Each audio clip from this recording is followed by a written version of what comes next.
Everyone, I am advocate सपना कौशिक और आज हम बात करने वाले हैं नार्को टेस्ट के बारे में। जब भी देश में कोई सनसनीखेज वारदात होती है, कोई ना कोई पक्ष नार्को टेस्ट की डिमांड जरूर करता है, चाहे हाथरस का केस हो या सुशांत सिंह राजपूत का या आरुषि तलवार मर्डर केस। हर केस में नार्को टेस्ट की डिमांड जरूर हुई है, लेकिन क्या नार्को टेस्ट से पुलिस या इन्वेस्टिगेशन एजेंसीज सच ढूंढ पाने में कामयाब होती हैं? लेकिन उससे पहले एक इंपॉर्टेंट बात कि अगर आपने हमारा YouTube चैनल सब्सक्राइब नहीं किया है तो प्लीज हमारा YouTube चैनल सब्सक्राइब कीजिए ताकि हम आपको ऐसे ही लीगल अपडेट्स देते रहें। कहा जाता है कि कानून के हाथ बहुत लंबे होते हैं और जब कोई इन्वेस्टिगेशन एजेंसी अपनी इन्वेस्टिगेशन अच्छे से करती है तो वो हमेशा सच को ढूंढ लेती है।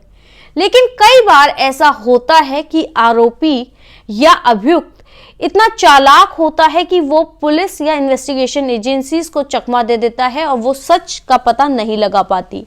ऐसे सिचुएशन में कई बार पुलिस या इन्वेस्टिगेशन एजेंसीज सच का पता करने के लिए आरोपी या अभियुक्त से सच उगलवाने के लिए नार्को टेस्ट का सहारा लेती हैं। क्या होता है ये नार्को टेस्ट?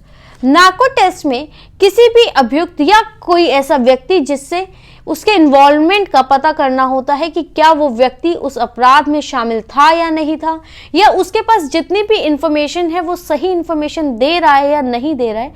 ये पता करने के लिए उस व्यक्ति को कुछ ट्रूथ ड्रग्स या कुछ ऐसी मेडिसिन दी जाती हैं जिससे वो व्यक्ति अपनी मानसिक थोड़ा सा बेहोशी जैसी अवस्था में पहुंच जाता है। वो पूरी तरीके से बेहोश नहीं होता, लेकिन हाँ उसकी सोचने समझने की शक्ति थोड़ी कम हो जाती है, जिससे कि वो अपने लॉजिकल जो उसकी कल्पनाएं होती हैं उनका सहारा नहीं ले सकता, क्योंकि झूठ बोलने के लिए इंसान को थोड़ा ज्यादा सोचना पड़ता है और वो ड्रग्स देने के बाद वो व्यक्ति इतना सोचने के काबिल नहीं होता और जो भी सच्चाई होती है ज्यादातर केसेस में वो पता चल जाता है।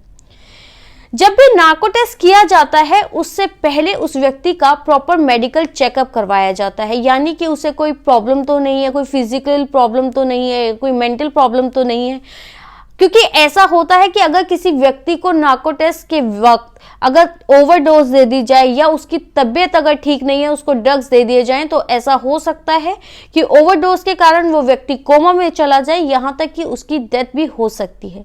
इसलिए कभी भी किसी भी व्यक्ति का अगर नार्को टेस्ट किया जाता है तो उसकी पूरी मेडिकल हिस्ट्री चेक की जाती है, उसकी मेडिकल कंडीशन चेक की जाती है।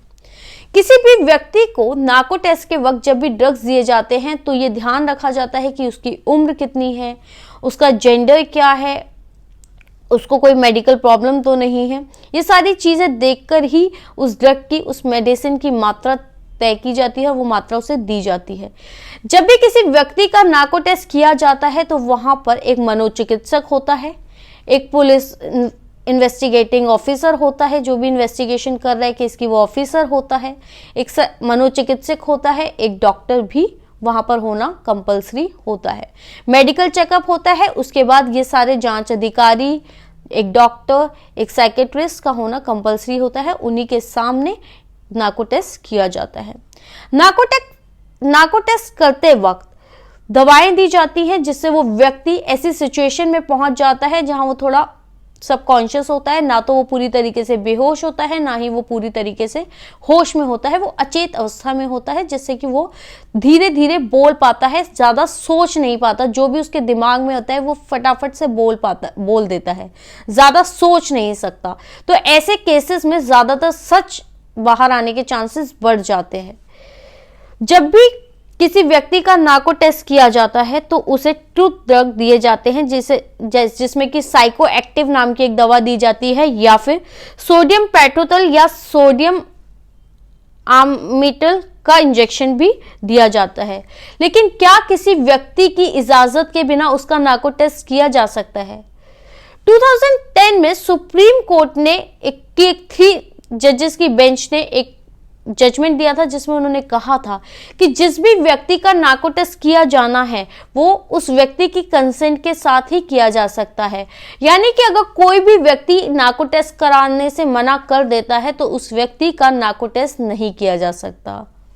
लेकिन नार्को टेस्ट 100% सक्सेसफुल हो ये जरूरी नहीं है। बहुत बार ऐसा होता है कि वो व्यक्ति इतना शातिर होता है कि नार्को टेस्ट ड्रग्स देने के बावजूद वो सच नहीं बोलता और पुलिस या इन्वेस्टिगेशन एजेंसीज को चकमा दे देता है।